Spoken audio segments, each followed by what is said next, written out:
Let's talk about James Cameron because that's interesting that his some of his movies are in the top 10. Do you think he will be the greatest director of all time if that's the case? Well, I guess that depends on who you ask, and if you're, a Fox slash Disney executive, they probably will say that. If you're a Universal executive, you're probably going to say Steven Spielberg, and then there's all sorts of people in between. It also depends on the kind of movie you like. But if you're talking about big tentpole action movies, you're really looking at Lucas, Spielberg, and now Cameron. You normally don't talk about Cameron, or at least the pundits and media Mhm. folks like myself don't normally. He's he's a big director and he does these big films, but not in the kind of volume that say Lucas has done or that Spielberg has done. So, if you just look at those box office records, it truly is astounding. That you've got Avatar. I can't remember the number two, but then you've got Titanic, and then coming up right behind it is Avatar two.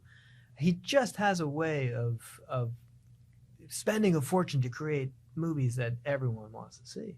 Speaking of that fortune, you mentioned that he did say in order to break even, he would have to make $2 billion.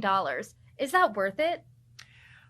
Well, I can imagine what that conversation is like with the executives at the studio. That's got to be a tough one. It's got to be a tough one, but especially after this, and you look at those numbers, it's like, what, you want to spend $300 million to do what? And then he shows them the storyboard, and they look at his track record, and they say, well, it's worked before, and I think you'll see more from him.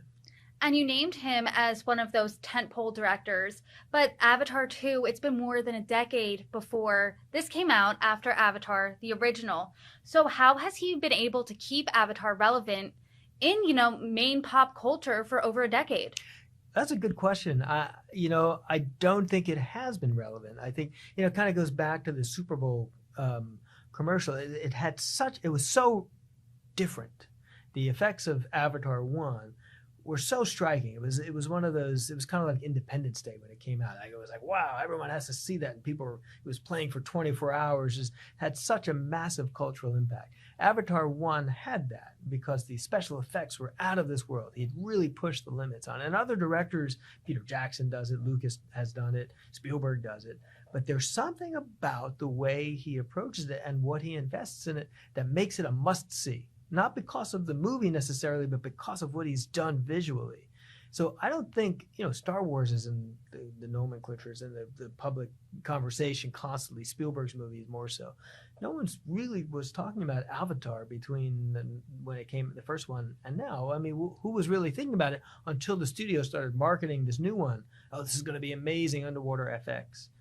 So I don't think it's been culturally relevant for all that time. I just think he knows what buttons to hit on the special effects thing to make it so powerful and so impactful that it stays relevant for so long. And then people just think of him in a sense as the brand, like, what's he going to do next? And when he does it, I want to see it. I think that's the relevance more necessarily than Avatar.